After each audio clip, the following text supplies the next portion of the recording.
5ویں سپارے میں سورہ النساء کی آیت نمبر 127 تک ہم نے گزشتہ درس میں ترجمہ کیا تھا۔ آگے آیت نمبر 128 وَإِنِ امْرَأَةٌ خَافَتْ،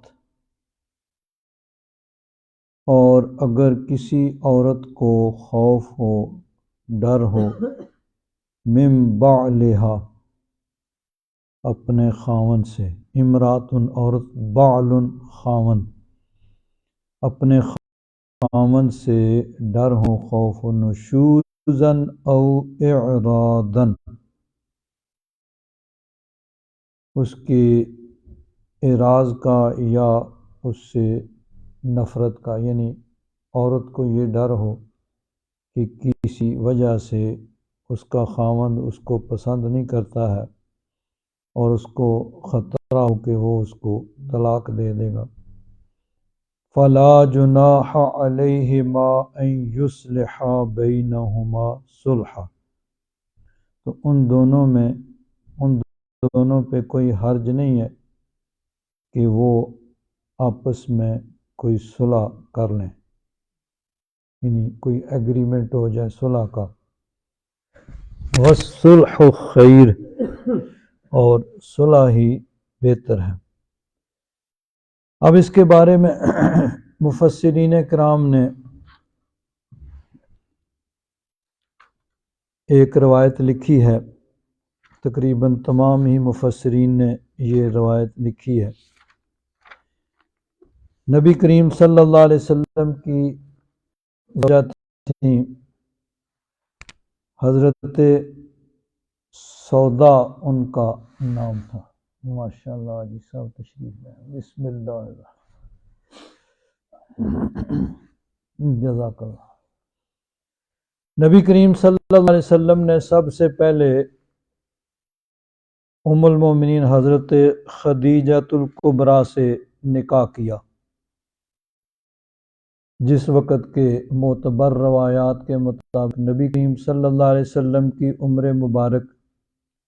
25 برس تھی، اور ام المومنین حضرت خدیجۃ الکبریٰ رضی اللہ تعالیٰ عنہ کی عمر مبارک 40 برس تھی، اور حضرت خدیجۃ الکبریٰ کا اس سے پہلے 2 مرتبہ نکاح ہو چکا تھا۔ ایک آدمی سے نکاح ہوا، پھر طلاق ہوئی یا وہ خاوند فوت ہو گئے، پھر دوسری جگہ نکاح ہوا، پھر وہاں سے اسی طرح وہ فوت ہو گئی یا ان سے علیحدگی ہوئی، تو 40 برس ان کی عمر تھی۔ نبی کریم صلی اللہ علیہ وسلم کی عمر مبارک 25 برس تھی،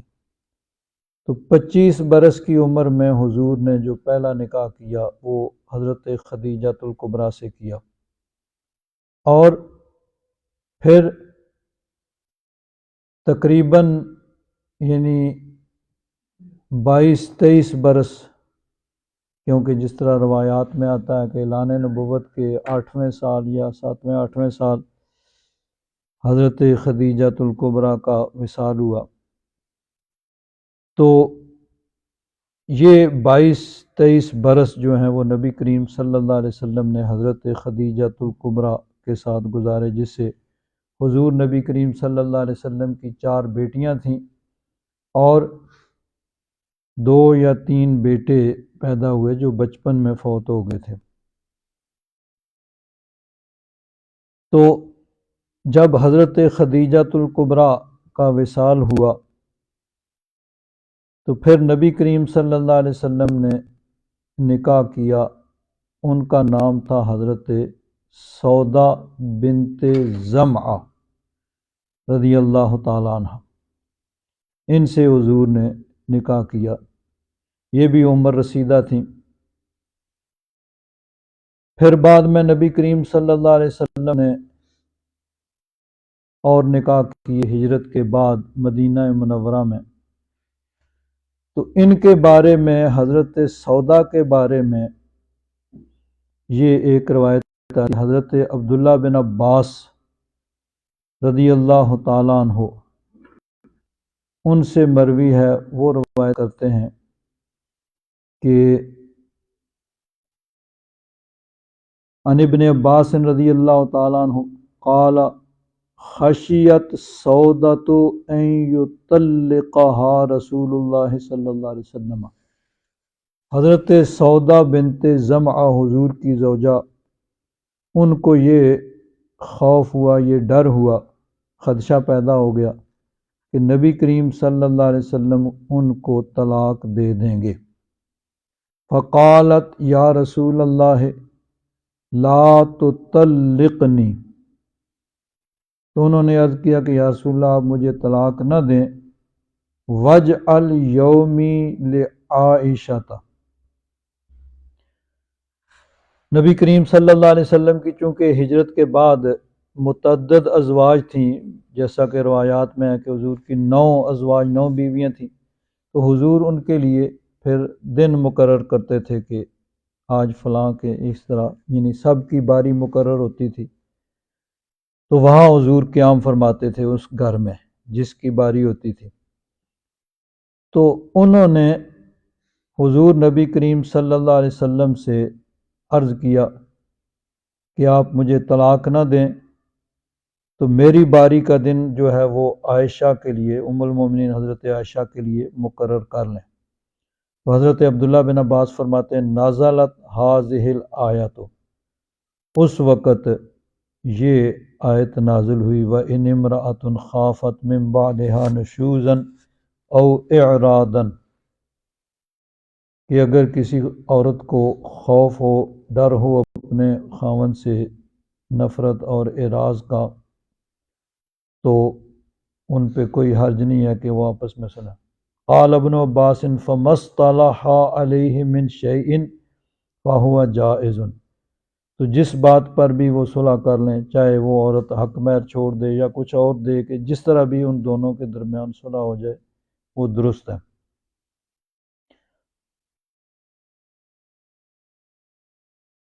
آگے دوسری روایت یہ بھی حضرت عبداللہ بن عباس سے، عن ابن عباس ان رسول اللہ صلی اللہ علیہ وسلم توفی عن 9 نسوۃ وکان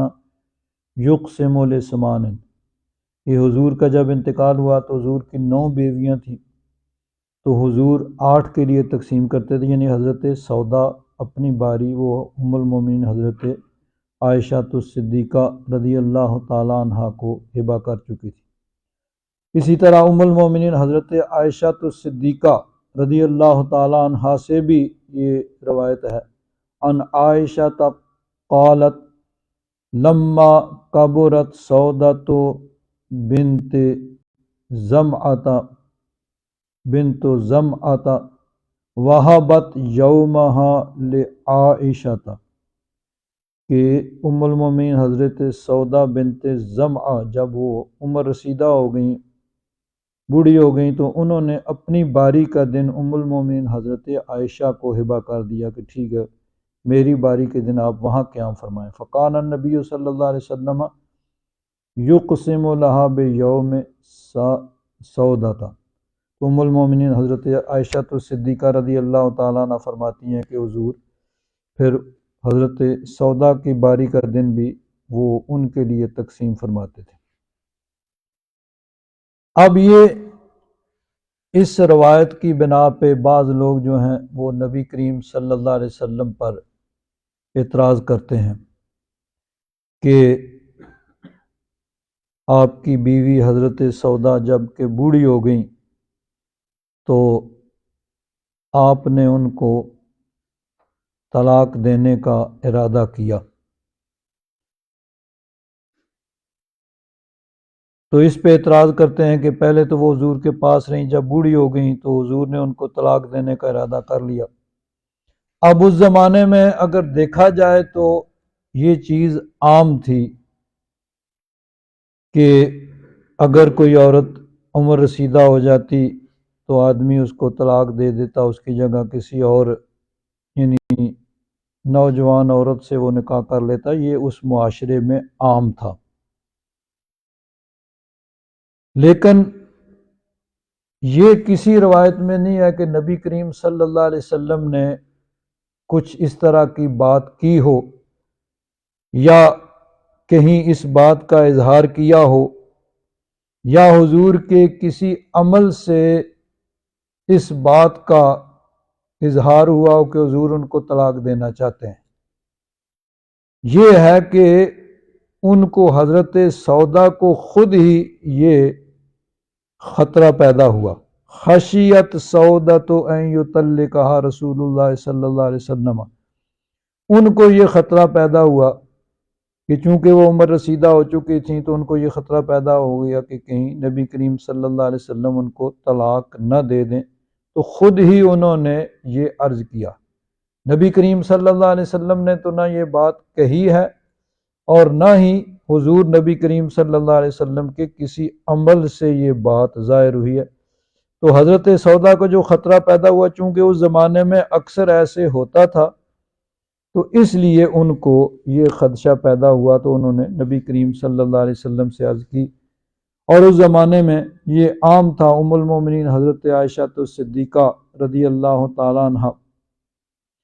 ان سے یہ روایت ہے کہ الرجل تکون عنده المرأة المسنۃ لیس بمستکثر منها، تو یہ اس زمانے میں یہی ہوتا تھا کہ اگر کسی کے نکاح میں کوئی عورت ہوتی، بوڑھی ہو جاتی، عمر رسیدہ ہو جاتی، تو اس کو طلاق دے کسی اور سے نکاح کر لیتا، تو یہ اس زمانے میں عام تھا۔ تو اس وجہ سے ممکن ہے کہ ان کے حضرت سودا کے دل میں یہ خدشہ پیدا ہوا، تو انہوں نے نبی کریم صلی اللہ علیہ وسلم سے پھر یہ عرض کیا کہ حضور مجھے طلاق نہ دیں، بلکہ ٹھیک ہے میں حضور کے نکاح میں رہنا چاہتی ہوں، تاکہ یعنی حضور نبی کریم صلی اللہ علیہ وسلم کی زوجہ کے حساب اسی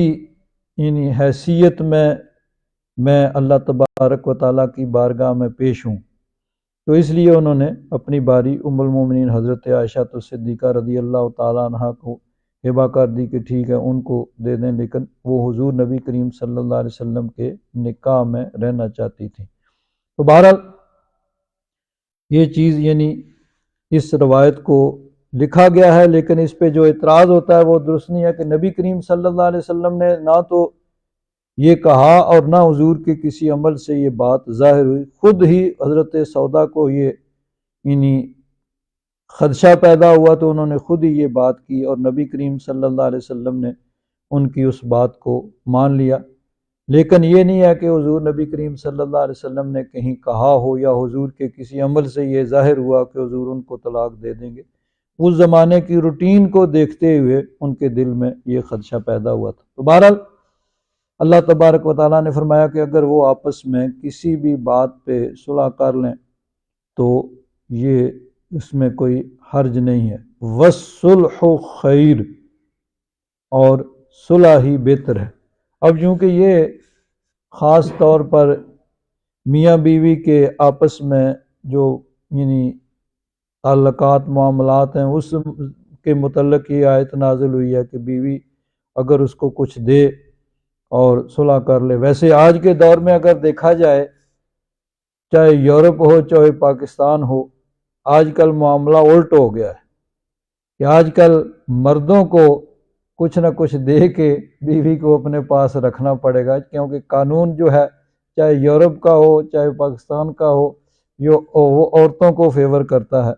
تو آج تو یعنی مردوں کو اس چیز کے لالے پڑے ہوئے ہیں وہ کس طرح وہ اپنی بیویوں کو اپنے ساتھ رکھیں، اور یعنی بجائے کچھ لینے کے ان کو دے کے رعایت دے کے کچھ اپنے حقوق چھوڑ کے وہ ان سے یعنی ریکویسٹ کریں کہ ٹھیک ہے بھئی تم چھوڑ کے نہ جاؤ یا مجھے گھر سے نہ نکالو۔ چھوڑ کے بھی کیا جانا، یورپ میں تو یہی ہوتا ہے بھئی اس کو گھر سے چلو بھئی نکل جاؤ یہاں سے۔ تو بہرحال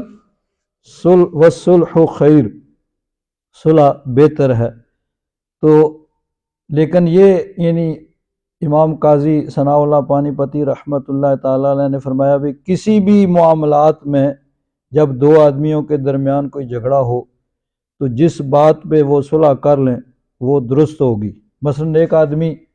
دوسرے پہ دعویٰ کرتا ہے کہ اس نے اتنے ہزار دینے ہیں، وہ انکار کرتا ہے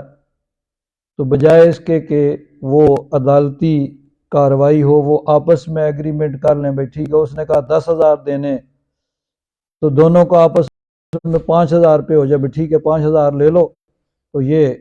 کورٹ کچہری کا معاملہ عدالت کا ختم کر دو۔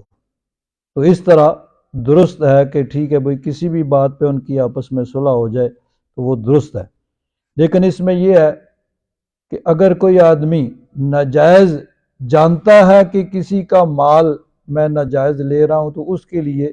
نہ تو عدالت کے فیصلے کے ساتھ وہ جائز ہو جاتا ہے، نہ کسی ایگریمنٹ کے ساتھ اس کا جائز ہو جاتا ہے۔ کہ اب ایک آدمی یہ سمجھتا ہے کہ میں نے اس سے 10,000 لینے ہیں اور وہ یعنی واقعتاً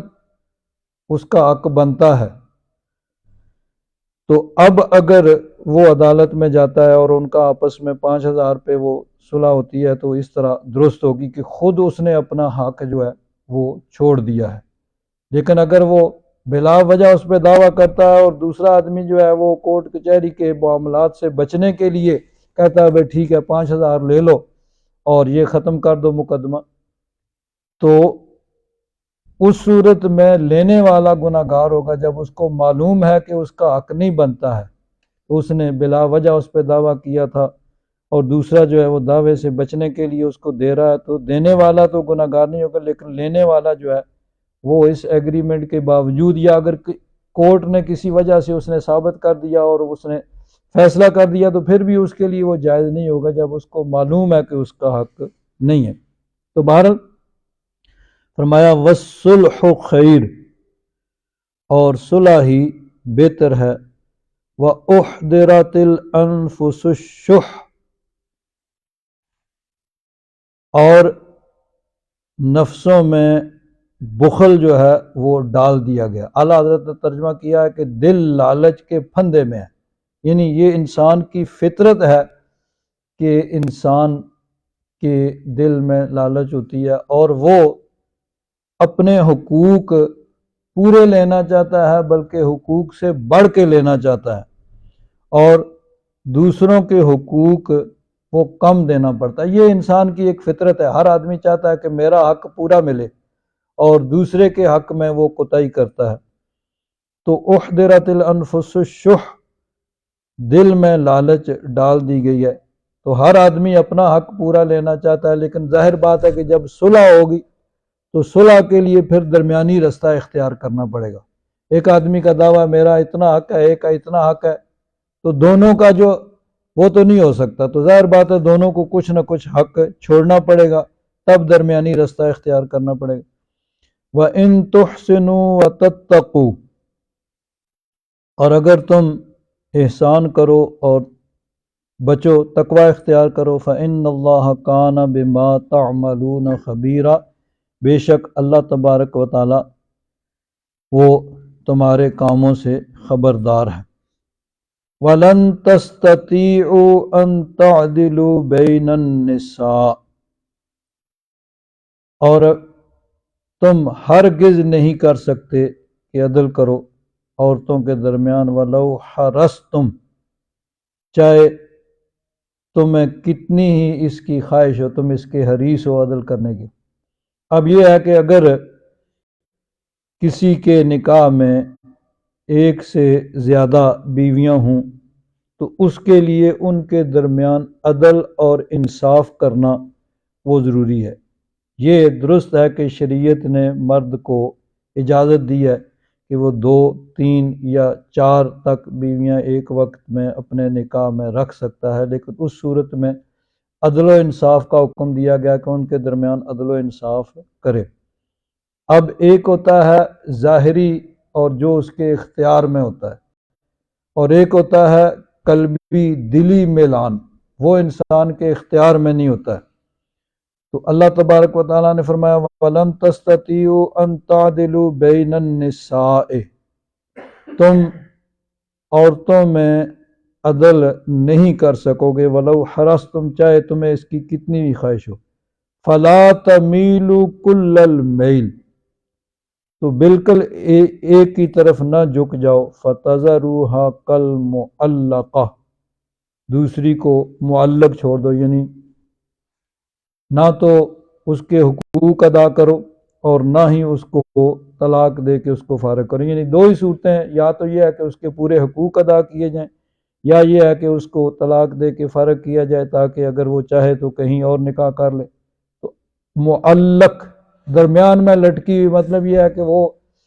خود بھی اس کے حقوق ادا نہیں کرتا ہے اور نہ اس کو طلاق دے کے فارغ کرتا ہے کہ اگر وہ چاہے تو کہیں اور نکاح کر لے. تو اس کو کہا معلقہ، درمیان میں لٹکی ہوئی. تو اللہ تبارک و تعالیٰ نے فرمایا کہ یہ نہیں ہو سکتا کہ تم ان کے درمیان یعنی قلبی دلی میلان جو ہے اس میں عدل و انصاف کرو، چاہے تمہیں کتنی بھی خواہش ہو. لیکن فلا تمیلوا کل المیل، بالکل ہی ایک طرف نہ جھک جاؤ، فتذروها کالمعلقہ، کہ دوسری کو بالکل ہی معلق چھوڑ دو. وَإِن تُصْلِحُوا وَتَتَّقُوا فَإِنَّ اللَّهَ كَانَ غَفُورًا رَحِيمًا، اور اگر تم صلح کرو اور تقوی اختیار کرو تو بے شک اللہ تبارک و تعالی بخشنے والا رحم فرمانے والا ہے. وَإِن يَتَفَرَّقَا، اور اگر وہ جدا ہو جائیں گے. اب دیکھیے اللہ تبارک و تعالی نے فرمایا کہ میاں بیوی آپس میں کسی بات پہ صلح کر لیں، اور والصلح خیر، صلح ہی بہتر ہے. یعنی جدائی سے، تفریق سے، طلاق سے صلح بہتر ہے کہ وہ آپس میں کچھ نہ کچھ اپنے حقوق چھوڑ کے آپس میں کوئی صلح کر لیں اور آپس میں دونوں یعنی صلح صفائی سے رہیں، یہی بہتر ہے. لیکن بعض اوقات معاملات جو ہیں وہ اس حد تک پہنچ جاتے ہیں کہ بہرحال ان میں نباہ نہیں ہو سکتا ہے، تو پھر اسلام نے ایک طلاق کا راستہ بھی رکھا ہے. تو طلاق جو ہے اس کے بارے میں حدیث پاک میں آتا ہے ابغض الحلال الی اللہ الطلاق، اللہ تبارک و تعالیٰ کے نزدیک جو چیزیں جائز ہیں، حلال ہیں، ان میں سب سے زیادہ ناپسندیدہ چیز طلاق ہے. یعنی طلاق کو جائز رکھا گیا ہے کہ بعض اوقات معاملات اس حد تک پہنچ جاتے ہیں کہ اس کے سوا پھر علیحدگی کے سوا کوئی چارہ ہی نہیں ہوتا ہے. لیکن فرمایا کہ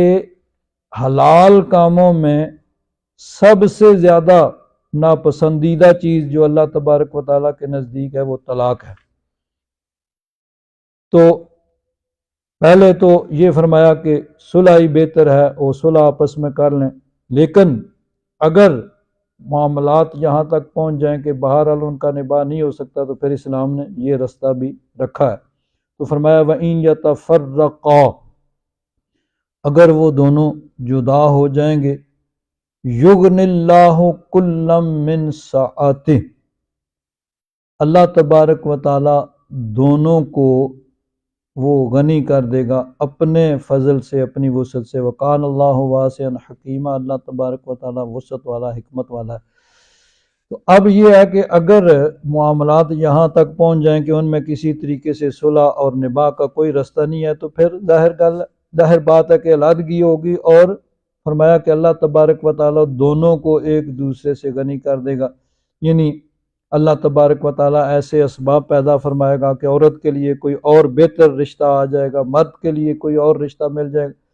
تو یعنی اللہ تبارک و تعالیٰ اپنے وسعت، اپنی فضل سے ان دونوں کو ایک دوسرے سے غنی کر دے گا. لیکن بہرحال یہ جو ہے طلاق، یہ کوئی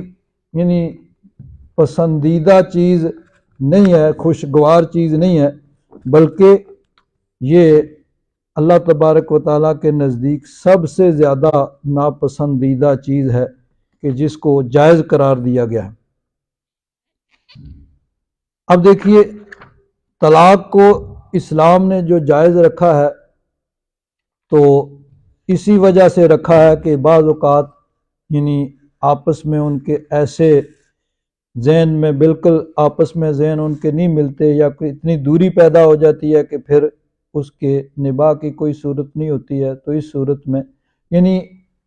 طلاق کو آخری آپشن رکھا گیا ہے. جب باقی سارے آپشن ختم ہو جائیں تو پھر طلاق کو کہا گیا بھئی ٹھیک ہے یہ بھی آخری آپشن کے طور پر ہے کہ ٹھیک ہے دونوں آپس میں جدا ہو جائیں، لیکن اس کے لیے بھی پھر اصول اور ضوابط جو ہیں وہ مقرر کیے گئے ہیں، ان اصولوں کو فالو کرنا ضروری ہے۔ اب دیکھیے یہ معاملات جو ہوتے ہیں ان چیزوں کا ہر آدمی کو علم ہونا ضروری ہے۔ اب ایسے مسائل کو ان کے بیان کرنے کے لیے بھی ظاہر بات ہے کہ بیان کیا جائے اور لوگ سنیں، لوگوں کو ان معاملات کا علم ہو، تبھی جو ہے وہ چیزیں یعنی ضروری مسائل جو ہوتے ہیں۔ تو اب سب سے پہلی چیز تو جس طرح ایک حدیث پاک بیان کی گئی، حضرت عبداللہ بن عمر فرماتے ہیں کہ نبی کریم صلی اللہ علیہ وسلم نے فرمایا حلال کاموں میں جو کام اللہ تبارک و تعالیٰ کے نزدیک سب سے زیادہ موجب غضب ہے، یعنی سب سے زیادہ ناپسند ہے اور جس سے غضب ہوتا ہے وہ طلاق دینا۔ دوسری حدیث پاک میں ہے کہ نبی کریم صلی اللہ علیہ وسلم نے ارشاد فرمایا اللہ تبارک و تعالیٰ نے کسی ایسی چیز کو حلال نہیں کیا جو اس کے نزدیک طلاق سے زیادہ موجب غضب ہو۔ مفہوم وہی ہے کہ طلاق سے زیادہ ناپسندیدہ چیز، جائز کاموں میں کوئی کام اللہ تبارک و تعالیٰ کے نزدیک ایسا نہیں ہے جو طلاق سے زیادہ ناپسندیدہ ہو۔ ایک حدیث پاک میں حضرت معاذ بن جبل رضی اللہ تعالیٰ عنہ وہ فرماتے ہیں رسول اللہ صلی اللہ علیہ وسلم نے مجھ سے فرمایا اے معاذ اللہ تبارک و تعالیٰ نے روئے زمین پر کوئی ایسی چیز پیدا نہیں کی جو اس کے نزدیک غلام آزاد کرنے سے زیادہ پسندیدہ ہو، یعنی غلام کو آزاد کرنا وہ اللہ تبارک و تعالیٰ کو سب سے زیادہ پسند ہے، اور اس نے روئے زمین پر کوئی ایسی چیز پیدا نہیں کی جو اس کے نزدیک طلاق دینے سے زیادہ مبغوض ہو، یعنی جائز کام جو سب سے زیادہ اللہ تبارک و تعالیٰ کو ناپسند ہے وہ طلاق ہے۔ اور جب کسی شخص نے اپنے غلام سے کہا تو انشاءاللہ آزاد ہو تو اس وقت آزاد ہو جائے گا، اور انشاءاللہ کہنے کا یعنی کوئی وہ تو ایک مسئلہ شرعی مسئلہ یعنی غلام آزاد کرنے، اور جب کسی شخص نے اپنی بیوی سے کہا انشاءاللہ تجھے طلاق ہے تو اس پر طلاق نہیں پڑے گی، یعنی اس کے لیے یعنی انشاءاللہ کہنے سے طلاق نہیں واقع ہوگی بلکہ اس کو طلاق دینے اور کہنے کسی کہ تجھے طلاق ہے تب طلاق واقع ہوگی۔ تو بہرحال اس میں جو ضروری چیز ہے وہ طلاق کے مسائل کا علم ہونا ضروری ہے۔ اب اس کے لیے ظاہر بات ہے کہ ویسے ہمارے ہاں جو ہے جو شادی کا موقع ہوتا ہے وہاں لوگ کوئی تقریر سننے کے موڈ میں نہیں ہوتے ہیں، اور اگر کوئی موڈ میں بھی ہوں تو ظاہر بات ہے کہ اس موقع پہ یہ طلاق کے مسائل بیان کرنا تو ویسے ہی یعنی عجیب سا ہوتا ہے۔ تو اس کے لیے اب یہی ایک جگہ ہے کہ یعنی ان مسائل کو بیان کیا جائے اور لوگ سنیں اور ان کو علم ہو۔ یہ کوئی میرا خیال 6-7 سال پہلے کی بات ہے جب یہ 28ویں سپارے میں سورہ طلاق کی تفسیر یہاں پہ بیان کی گئی تھی، تو تفصیل کے ساتھ میں نے یہ سارے مسائل بیان کیے تھے۔ اب بھی وہ تمام جو درس قرآن جو ہیں وہ موجود ہیں انٹرنیٹ پہ یوٹیوب پہ۔ تو ایک نوجوان جو ہے وہ چند ہفتے یہ چلتا رہا، سارے مسائل تفصیل سے بیان کیے گئے، تو وہ کہنے لگا کہ اس بات کا تو سب کو علم ہونا چاہیے۔ میں نے کہا بالکل علم ہونا چاہیے، اسی لیے بیان کیے گئے۔ تو کیسے علم ہو؟ میں نے علم تبھی ہوگا کہ یہ سنیں گے آ کے یہاں پہ، تو اب سنیں گے نہیں تو علم کیسے ہوگا؟ اب اس میں دیکھیے طلاق یہ اس کے بھی اصول ہیں، اور طلاق دیتے ہوئے بھی اس اصول کو فالو کرنا ضروری ہے۔ تو اس کے لیے یہ کہا گیا ہے کہ ایک ہوتی ہے طلاق سری اور ایک ہوتی ہے کنایا۔ سری طلاق ہوتی ہے جس میں لفظ طلاق موجود ہو، مثلا کوئی آدمی اپنی بیوی سے کہتا ہے کہ میں نے تجھے طلاق دی، اب اس میں لفظ طلاق کا موجود ہے، عربی میں کہتے ہیں طلق تو کہ، اور اگر کوئی ایسا لفظ استعمال کیا جائے جس میں لفظ طلاق نہیں ہے لیکن مراد اس کی طلاق ہے تو اس سے طلاق واقع ہوگی اور طلاق بائنہ اس سے واقع ہوگی۔ لفظ طلاق موجود ہو تو طلاق ہوگی اور اس کو طلاق رجعی کہتے ہیں، جس میں مرد کو عدت کے اندر رجوع کا حق ہوتا ہے کہ وہ جس طرح کہتا ہے کہ میں وہ طلق تو کہ کہتا ہے اس سے طلاق ہوتی ہے تو وہ کہ میں نے رجوع کیا تو اس سے رجوع بھی ہو جائے گا۔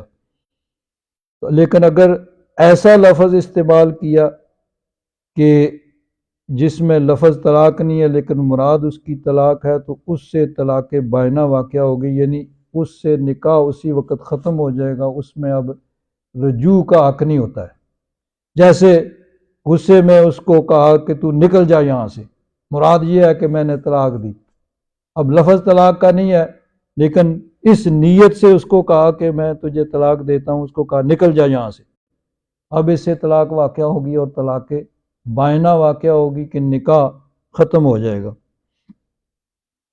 تو یہ یعنی اگر لفظ طلاق موجود ہو تو اس کو طلاق رجعی کہتے ہیں، جس میں خاوند کو رجوع کا حق ہوتا ہے، اور اگر لفظ طلاق نہیں ہے، ایسا لفظ ہے جس سے مراد طلاق ہو سکتی ہے، تو اس صورت میں طلاق بائنہ واقع ہوگی، نکاح ختم ہو جائے گا اور اس کے پاس رجوع کا حق نہیں ہوگا۔ اب جو طلاق دی جاتی ہے اس کی پھر آگے 3 قسمیں کی گئی ہیں۔ ایک وہ طلاق جو سب سے اچھا طریقہ ہے، یعنی پہلے تو یہ ضروری جو بات کی گئی کہ یہ طلاق آخری آپشن ہونا چاہیے، اس سے پہلے صلح صفائی کے تمام آپشن جو ہیں وہ آزمانا چاہیے، ہر طریقے سے اس کو آزمانا چاہیے، جب کوئی اور صورت نہ ہو تو پھر طلاق ہونی چاہیے۔ اس سلسلے میں پہلے قرآن پاک کی 1-2 آیات جو ہیں وہ اسی مسئلہ پر اللہ تبارک و تعالیٰ نے جو ہے آپس میں صلح صفائی کے لیے کہا کہ آپس میں وہ کوشش کریں کہ یہ طلاق کا جو رشتہ ہے، یعنی نکاح کا جو رشتہ ہے یہ ختم نہ ہو۔ تو ایک جگہ اللہ تبارک و تعالیٰ نے اسی چیز کو بیان کرتے ہوئے فرمایا فَإِن كَرِهْتُمُوهُنَّ فَعَسَىٰ أَن تَكْرَهُوا شَيْئًا وَيَجْعَلَ اللَّهُ فِيهِ خَيْرًا كَثِيرًا، اگر تمہیں وہ ناپسند ہوں تو ممکن ہے کہ تم کوئی چیز ناپسند کرو اور اللہ تبارک و تعالیٰ اسی میں تمہارے لیے بہت خیر رکھ دے، بلائی رکھ دے۔ اسی طرح فرمایا الرجال قوامون علی النساء، مرد وہ قوام ہیں یعنی وہ حاکم ہیں عورتوں پر، بما فضل اللہ بعضهم علی بعض، کہ اللہ تبارک و تعالیٰ نے جو اپنی مخلوق میں بعض کو بعض پر فضیلت دی ہے، وبما انفقوا من اموالہم، اور اس وجہ سے بھی کہ مرد عورتوں پر مال خرچ کرتے ہیں، فالصالحات قانتات حافظات للغیب بما حفظ اللہ، تو پس نیک عورتیں وہ جو ہیں قناعت کرنے والی ہوتی ہیں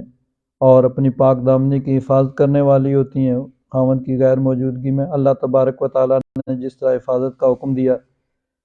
واللاتی تخافون نشوزہن فعظوہن، جن سے تمہیں نافرمانی کا ڈر ہو تو تم انہیں واعظ و نصیحت کرو، یعنی ان کو سمجھا کے کوشش کرو کہ معاملات جو ہیں وہ لڑائی جھگڑے اور طلاق کی طرف نہ جائیں۔ وَاہْجُرُوهُنَّ فِی الْمَضَاجِعِ، اس کا ایک طریقہ یہ بھی ہے کہ کچھ دیر کے لیے آدمی وہ بستر الگ کر لے۔ وَاضْرِبُوهُنَّ، یہ بھی یعنی شریعت نے اجازت دی ہے، اس کے لیے اصول مقرر کیے ہیں، لیکن اب قانون جو ہے اس کو بھی دیکھا جائے گا، مرد اگر عورت کو مارے گا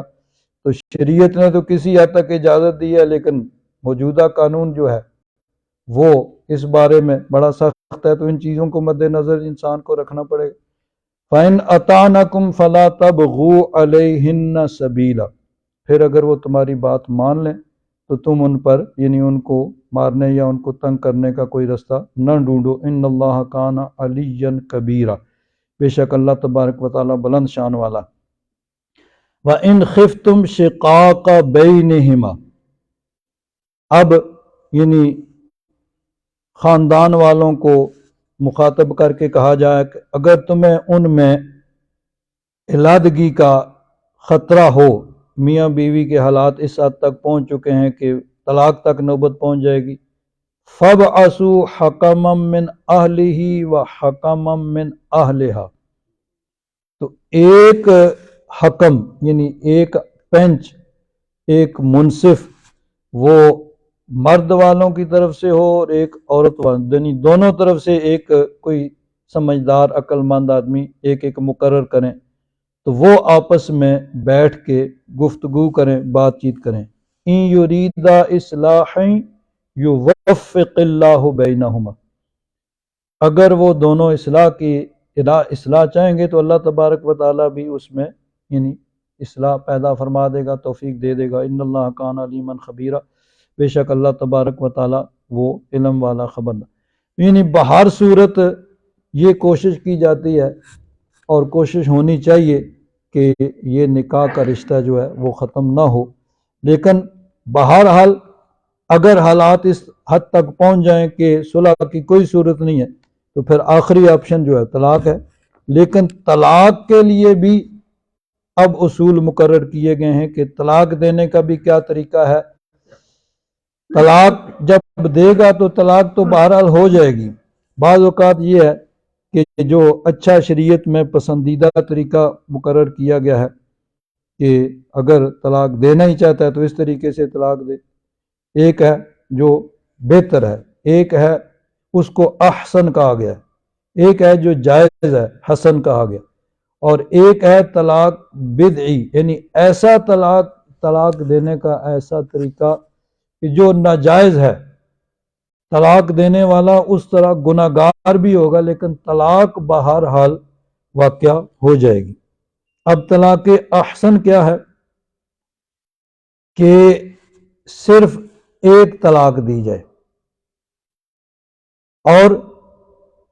طلاق دے کے وہ چھوڑ دے،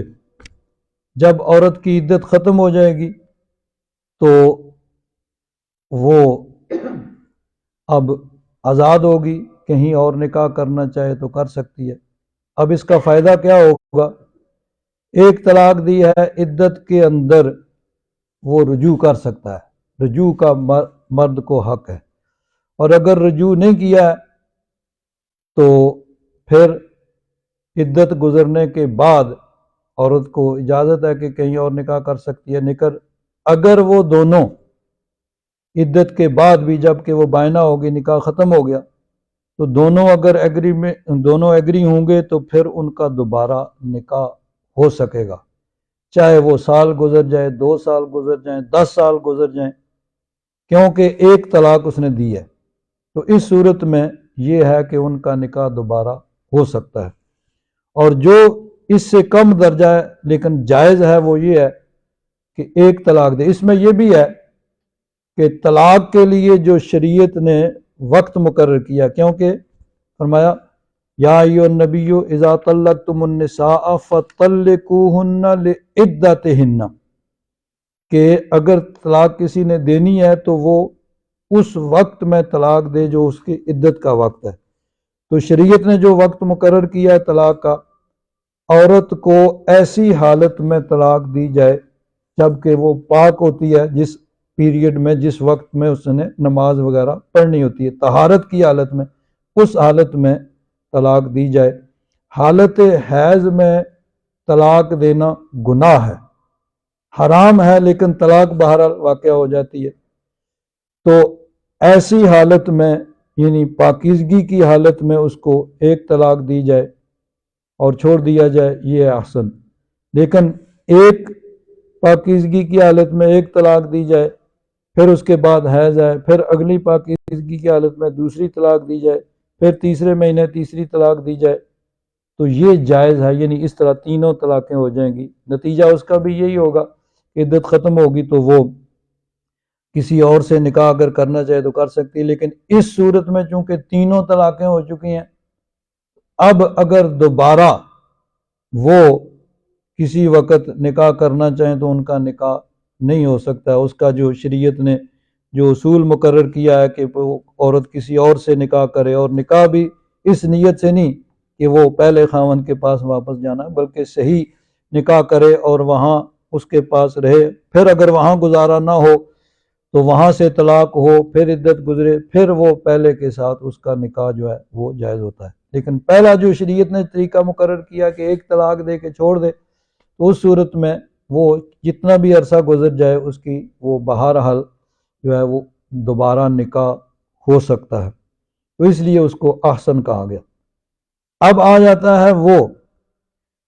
کہ جس طرح عام طور پر یہ کہا جاتا ہے کہ طلاق طلاق طلاق، طلاق دی طلاق دی طلاق دی، اب کہہ تو دیا لیکن اس کے بعد کیا ہوتا ہے کہ پھر خاندان والے آ جاتے ہیں، بچوں کا کیا بنے گا، یہ کیسے ہوگا، وہ کیسے ہوگا، تو اب پھر اس صورت میں کیا کریں جی؟ اب کہا جاتا ہے کہ مولوی صاحب کوئی مسئلہ کر۔ اب مولوی صاحب کہاں سے مسئلہ نکالیں بھائی؟ جب شریعت نے ایک گنجائش رکھی ہے اور اس گنجائش کو آدمی نے خود ہی ختم کر دیا، شریعت نے کہا بھائی اگر تم تینوں ہی دینا چاہتے ہو تو جائز طریقہ یہ ہے کہ ایک طلاق دو حالت طہر میں، پھر اس کے بعد اگلے طہر میں دوسری طلاق دو، اس کے بعد تیسرے طہر میں تیسری طلاق دو، تو اس 3 مہینے میں پھر بھی انسان کو سوچنے کا موقع مل جاتا ہے، اور ممکن ہے کہ کسی کے سمجھانے بجانے سے بھی ایسی صورتحال پیدا ہو جائے کہ اس کے پاس رجوع کا حق ہے، وہ رجوع کر، اور اگر ایک ہی طلاق دی ہے اور عدت کے اندر رجوع بھی نہیں کیا ہے تو بعد میں بھی کسی وقت بھی وہ دونوں اگر وہ ایگری ہو جائیں گے تو بہرحال ان کا نکاح دوبارہ ہو سکتا ہے۔ لیکن جب تینوں دے دیے اور دی بھی ایسے ہیں کہ طلاق طلاق طلاق، تو اب واقعہ تو تینوں ہو گئیں، لیکن اس وقت جب غصے کی وہ کیفیت ختم ہوئی، دماغ ذرا اپنی جگہ پہ آیا، تو اب سوچتے ہیں کہ بھئی بچوں کا کیا بنے گا، رشتہ داروں کا کیا بنے گا، یہ چیزیں تو سوچ کے پھر مولوی صاحب کے پاس جی مفتی صاحب کوئی مسئلہ نکالو۔ مفتی صاحب کے پاس تو کوئی رستہ چھوڑا ہی نہیں ہے، سارے رستے تو اپنے لیے خود جب بند کر لیے تو اب کوئی دوسرا اس کی کیا مدد کر سکتا ہے۔ اسی طرح دیکھیے اب جہاں پہ یہ عدالتوں میں ہوتا ہے نا، یہ علامہ سعیدی صاحب نے بھی لکھا ہے، ہمارے زمانہ میں لوگ وثیقہ نویس یا وکیل سے طلاق نامہ لکھواتے ہیں، وہ جو کچہریوں میں لوگ بیٹھے ہوئے ہوتے ہیں وکیل کے ذریعے لکھتے ہیں، یا وہاں جو عرضی نویس بیٹھے ہوتے ہیں ان سے لکھواتے ہیں، اور عموماً وہ اس طرح کی عبارت لکھتا ہے۔ وہ عبارت کیا ہوتی ہے کہ میں بقائمی ہوش و حواس، یعنی ہوش و حواس کے ساتھ، میں یعنی اس وقت کوئی بے ہوش نہیں ہوں یا دیوانہ یا نشہ میں نہیں ہوں، بقائمی ہوش و حواس، بلا جبر و اکراہ، کسی کی طرف سے کوئی جبر نہیں ہے، کوئی مجبور نہیں کر رہا ہے، یعنی یہ الفاظ ان کے معمول ہوتا ہے لکھنے کے، اور وہ یہی الفاظ لکھتے ہیں کہ میں بقائمی ہوش و حواس بلا جبر و اکراہ۔ آگے پھر وہ اپنی بیوی کا نام لکھتا ہے، فلاں منکوہا بنت فلاں، یہ لکھ کے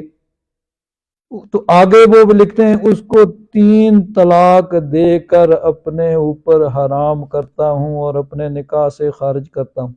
یعنی یہ الفاظ وہ وکیل یا عرضی نویس جو ہیں وہ لکھتے ہیں۔ اور اسی طرح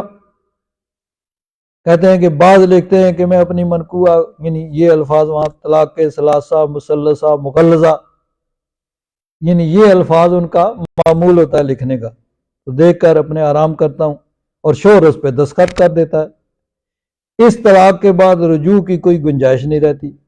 بعد میں جب غصہ ٹھنڈا ہو جاتا ہے تو یعنی وہ اللہ تبارک و تعالیٰ دل بھی بدل دیتا ہے، پھر وہ شوہر نادم اور پریشان ہوتا ہے، اس کو خیال آتا ہے بچوں کا کیا ہوگا، اور رشتہ دار یہ ہے وہ یعنی دونوں طرف رشتہ داری ہے، اس کا کیا بنے گا، وہ کدھر جائے گا، وہ کس سے تعلق رکھے گا، کس سے تعلق توڑے گا، تو یہ ساری چیزیں پھر مفتیوں کے پاس جاتے ہیں، بھئی کیا کریں جی، غصے میں تھا۔ تو اب دیکھیے طلاق تو ہوتی ہی غصے میں ہے. ہمارے استاد کہا کرتے تھے کبھی کسی نے یہ نہیں کہا کہ آج تو نے کھانا بہت اچھا پکایا اس لیے تجھے طلاق ہے. بھائی طلاق تو ہوتی ہے لڑائی میں، جھگڑے میں، غصے میں. تو اس وقت اپنے آپ کو کنٹرول رکھنا یہی تو چیز ہے. اس وقت تو یعنی اپنے سارے رستے بند کر لیے تو اب پھر جو ہے کوئی یعنی صورت نہیں رہ جاتی، تو پھر وہ کہا جاتا ہے بھئی اب کیا کریں. اب ایک اور مسئلہ پیدا ہو گیا. دیکھیے اللہ تبارک و تعالیٰ نے تو قرآن پاک میں فرما دیا کہ الطلاق مرتان، 2 دفعہ طلاق دینے کے بعد رجوع کا حق ہے. یعنی ایک طلاق دی تو پھر بھی مرد کے پاس رجوع کا حق ہے. دوسری طلاق دے دی اب بھی اس کے پاس حق ہے، حتیٰ کہ یعنی دوسری دے دی، تیسری نہیں دی، عدت ختم ہو گئی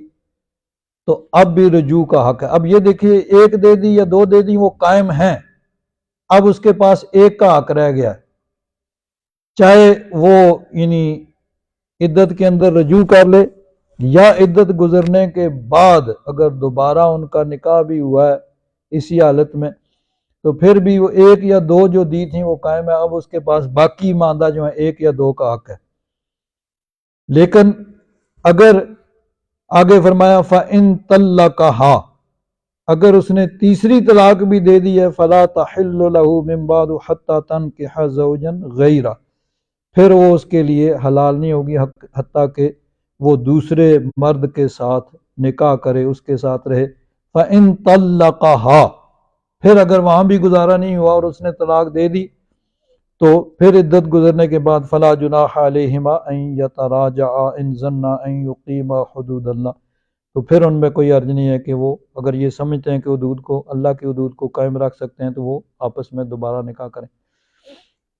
تو اب 3 طلاق دے دیں وہ کسی بھی صورت میں ہوں، الگ الگ دی جائیں، لکھ کے دی جائیں، زبانی دی جائیں یا اکٹھی دی جائیں، کسی بھی صورت میں دی ہیں طلاق بہرحال واقع ہو جائے گی. تینوں دی ہیں تو تینوں واقع ہو جائیں گی. اگر اکٹھی دی ہیں تو یہ چیز حرام ہے، گناہ ہے، اللہ تعالیٰ کی نافرمانی ہے. ایسا کرنے والا نافرمان ہے، وہ اللہ تبارک و تعالیٰ کی نافرمانی کر رہا ہے. لیکن بہرحال وہ یعنی تینوں طلاقیں واقع ہو جائیں گی. آج کچھ لوگ جو ہیں وہ یہ کہتے ہیں کہ جی نہیں، اگر تینوں اکٹھی دی جائے تو وہ 3 نہیں 1 واقع ہوتی ہے. کیوں جی؟ اللہ تبارک و تعالیٰ نے تو یہ فرمایا کہ 2 دفعہ الطلاق مرتان، 2 دفعہ طلاق کے بعد رجوع کا حق ہے. فَإِن طَلَّقَهَا، اگر تیسری بھی دے دی فَلَا تَحِلُّ لَهُ مِن بَعْدُ حَتَّى تَنكِحَ زَوْجًا غَيْرَهُ. اب اس کے بارے میں 2 حدیثیں جو ہیں وہ پیش کی جاتی ہیں. ایک تو چونکہ ضعیف ہے اس کا اعتبار اتنے اہم مسئلہ میں نہیں ہے. دوسری جو ہے وہ یہ ہے حضرت عبداللہ بن عباس رضی اللہ تعالیٰ عنہ کا ایک قول ہے مسلم شریف کے اندر کہ وہ فرماتے ہیں کہ نبی کریم صلی اللہ علیہ وسلم کے زمانہ مبارکہ میں اگر کوئی آدمی اکٹھی 3 طلاقیں دے دیتا تھا تو وہ ایک ہی جو ہے وہ شمار کی جاتی تھی. اور پھر حضرت صدیق اکبر کے زمانہ میں بھی اگر کوئی آدمی اکٹھی جو ہے وہ 3 طلاقیں دے دیتا تھا تو وہ ایک ہی شمار ہوتی تھی. یعنی یہ ایسی ایک روایت ہے کہ جس سے یہ وہ لوگ کہتے ہیں کہ یعنی 3 نہیں 1 ہوتی ہے. اب یہ بڑی یعنی سوچنے کا مسئلہ ہے کہ اللہ تبارک و تعالیٰ نے فرمایا کہ 2 تک رجوع کا حق ہے، تیسری دے دی تو رجوع کا حق نہیں ہے. لیکن اب یہ یعنی کہ نبی کریم صلی اللہ علیہ وسلم کے زمانے میں ایسے ہوتا تھا تو نبی کریم صلی اللہ علیہ وسلم کے زمانے میں قرآن پاک کے اس حکم کی مخالفت کی جاتی تھی. تو نبی کریم صلی اللہ علیہ وسلم نے کیوں نہیں منع فرمایا؟ بھئی جب اللہ تبارک و تعالیٰ فرما رہا ہے کہ 2 تک رجوع کا حق ہے، تیسری ہو گئی تو رجوع کا ختم ہو گیا. اور نبی کریم صلی اللہ علیہ وسلم کے زمانہ مبارکہ میں 3 دی جا رہی ہیں اور اس کو 1 شمار کیا جا رہا ہے، یعنی قرآن پاک کے اس حکم کی مخالفت ہو رہی ہے، تو نبی کریم صلی اللہ علیہ وسلم نے کیوں نہیں منع فرمایا؟ کوئی اس کا یہ کہے گا جی کہ قرآن پاک کے اس حکم کا مطلب ہی یہی ہے، اس لیے تو نبی کریم صلی اللہ علیہ وسلم نے منع نہیں کیا کہ اس کا مطلب یہ ہے کہ اگر اکٹھی 3 دی ہیں تو وہ 3 نہیں ہوگی، 1 ہی شمار ہوگی۔ ویسے یہ چیز خلاف عقل ہے، دنیا میں کسی اور معاملہ میں یہ نہیں ہوتا ہے کہ 3 کو 1 کہا جائے، 3 3 ہی ہوتے ہیں، 1 1 ہی ہوتا ہے۔ لیکن ٹھیک ہے، مان لیا بھائی قرآن پاک کے حکم کا یہی مفہوم ہے کہ 3 1، خلاف عقل مان لیا، عقل نہیں مانتی اس کو، لیکن مان لیا کہ 3 کا 1 ہی حکم ہے بھائی۔ باقی سارے معاملات میں تو 3 کا 3 ہی کہا جائے گا، جہاں بھی 3 بولا جائے گا وہ 3 ہی کہا جائے گا، وہ 1 نہیں۔ یہ 3 کتابیں پڑھی ہوئی، یہ 1 نہیں ہے۔ لیکن اس معاملہ میں کہ اگر کٹھی کسی نے 3 دے دیے تو وہ 1 ہی شمار ہوگی۔ لیکن آگے پھر کیا ہوگا کہ سب سے پہلے دین کا جس نے حلیہ بگاڑا، جس نے قرآن پاک کا حکم اس کا انکار کیا، نبی کریم صلی اللہ علیہ وسلم نے جو قرآن پاک کا مفہوم بیان کیا اس کا انکار کیا، پھر وہ کون ہوگا؟ حضرت فاروق اعظم، کہ حضور کے زمانے میں تو 3 کو 1 شمار کیا جاتا تھا، لیکن حضرت فاروق اعظم نے اس کو بدل دیا، نہیں یہ نہیں۔ تو سب سے بڑا الزام پھر حضرت فاروق اعظم پہ آئے گا کہ انہوں نے جو حکم اور جو مفہوم نبی کریم صلی اللہ علیہ وسلم نے سمجھا تھا اس کو انہوں نے بدل دیا۔ تو دین کو بدلنے کا الزام پھر حضرت فاروق اعظم پر آئے گا۔ تو بجائے اس کے کہ ہم خلاف عقل ایک بات کو مانے اور حضرت فاروق اعظم پر بھی یہ الزام مانے کہ انہوں نے دین کو بدلا، بڑی سیدھی سی بات ہے کہ بھئی حضرت عبداللہ بن عباس کی طرف یہ جو بات منسوب کی گئی ہے یہ درست نہیں ہے، یہ کسی کو غلطی لگی ہے، اور سکہ راوی جو ہے ان سے بھی غلطی ہو سکتی ہے، تو کسی راوی سے یہ غلطی ہوئی ہے کہ حضرت عبداللہ بن عباس کی طرف انہوں نے یہ قول منسوب کر دیا جائے، جو تمام احادیث اور تمام یعنی قرآن پاک اور تمام احادیث کے بھی خلاف۔ اور یہ بھی یاد رکھیں کہ ائمہ مجتہدین حضرت امام اعظم ابو حنیفہ رحمۃ اللہ تعالی علیہ، حضرت امام مالک، حضرت امام شافعی، امام احمد بن حنبل، بہت سے مسائل میں ان میں اختلاف ہوا ہے، لیکن اس مسئلے میں کسی امام کا اختلاف نہیں ہے۔ ائمہ اربع چاروں امام اس بات پہ متفق ہیں کہ اکٹھی 3 طلاقیں دینا حرام ہے، گناہ ہے، اللہ تبارک و تعالیٰ کی نافرمانی ہے، ایسا کرنے والا گناہگار ہوگا، لیکن بہرحال وہ تینوں واقعہ ہو جائیں گی۔ اگر کسی نے اس طرح کہا ایک ہی مجلس میں، یہ بھی ہو سکتا ہے کہ ایک دفعہ کہے میں نے تجھے طلاق دی، پھر کہے میں نے تجھے طلاق دی، پھر کہے میں نے تجھے طلاق دی، یا جس طرح آج کل عام طور پر یہ ہوتا ہے کہ طلاق طلاق طلاق، یا جس طرح یہ ابھی میں نے بتایا کہ وہ لکھنے والے جو ہوتے ہیں کچہریوں میں بیٹھے ہوئے وکیل اور عرضی نویس، وہ اسی طرح لکھتے ہیں طلاق ثلاثہ۔ تو کٹھی 3 طلاقیں دینا گناہ ہے، اللہ تعالیٰ کی نافرمانی ہے اور حرام ہے، لیکن بہرحال وہ تینوں واقعہ ہو جائیں گی۔ یہی قرآن پاک میں ہے، یہی احادیث مبارکہ میں ہے، اور یہی اسی لیے چاروں امام ابو حنیفہ، امام مالک، امام شافعی، امام احمد بن حنبل، وہ سب کا یہی نقطہ نظر ہے بھئی یہ گناہ ہے، حرام ہے، نافرمانی ہے، لیکن بہرحال واقعہ ہو جائیں گی۔ اب کوئی کہے گا بھئی جب گناہ ہے، حرام ہے، تو واقعہ کیسے ہوں گے؟ تو حرام کام جب کوئی آدمی حرام کرتا ہے تو کام تو ہو جاتا ہے نا۔ اللہ تعالیٰ نے شراب منع کی ہے، حرام ہے، گناہ ہے، لیکن پینے والا تو پی رہا ہے۔ اللہ تبارک و تعالیٰ نے کسی بے قصور آدمی کو بلا وجہ قتل کرنے سے منع کیا ہے، حرام ہے، قتل کرنے والا گناہگار ہے، لیکن قتل تو وہ ہو جائے گا جب کسی کو گولی مارے گا، تلوار مارے گا، چھری مارے گا تو وہ مر تو جائے گا۔ تو اسی طرح یہ 3 طلاقیں دینا اکٹھی جو ہیں وہ اللہ تعالیٰ کی نافرمانی ہے، حرام ہے، گناہ کا کام ہے، جو کر رہا ہے وہ گناہ گار ہے، لیکن بہرحال یہ واقعہ ہو جائیں گی۔ قرآن پاک اور حدیث اور ساری جمہور امت ائمہ اربعہ کا یہی نقطہ نظر ہے۔ تو اس لیے اللہ تبارک و تعالیٰ نے یہ جو نکاح کا رشتہ ہے اس کو قائم رکھنے کے لیے یہ حکم دیا کہ صلح صفائی کی بہرحال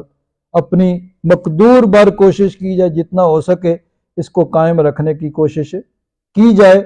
لیکن جب کوئی صورت نہ ہو تو آخری آپشن کے طور پر پھر طلاق کو جائز رکھا ہے۔ بھائی ٹھیک ہے، طلاق دے کے وہ دونوں ایک دوسرے سے الگ ہو جائیں، لیکن طلاق کے لیے بھی اصول مقرر کیے ہیں۔ اس اصول کی اگر پابندی کی جائے تو بہت سی پریشانیوں سے آدمی بچ سکتا ہے، لیکن جب انسان خود ہی اپنے لیے جو اس کے لیے رعایت تھی اس رعایت کو ختم کر دے اور وہ یک بارگی ایک ہی دفعہ 3 طلاقیں دے دے تو پھر اپنے لیے خود اس نے رستہ بند کیا ہے، تو پھر اس کے لیے خود اس کو یعنی ہمت کرنی چاہیے اور پھر آنے والے حالات کا پھر اس کو مقابلہ کرنا چاہیے، بجائے اس کے کہ آدمی جائے وہ فلاں مولوی صاحب کہتے ہیں، فلاں یہ کہتے ہیں، فلاں یہ کہتے ہیں۔ یہ بات درست نہیں ہے۔ قرآن پاک میں اور احادیث مبارکہ میں اور اس کی روشنی میں ائمہ اربعہ کا یہی نقطہ نظر ہے کہ 3 اکٹھی دینا گناہ ہے، حرام ہے، اللہ تعالیٰ کی نافرمانی ہے، لیکن کوئی اگر دے گا تو بہرحال وہ واقعہ ہو جائیں گی، اب اس کے پاس کوئی آپشن باقی نہیں رہ جائے گا۔ الحمدللہ رب العالمین والصلاة والسلام علی حبیبہ سیدنا و مولانا محمد وعلی آلہ واصحابہ اجمعین۔ اللہم ربنا فاغفر لنا ذنوبنا وکفر عنا سیئاتنا وتوفنا مع الابرار۔ صلی اللہ تعالی علی حبیبہ سیدنا و مولانا محمد وعلی آلہ واصحابہ اجمعین برحمتہ۔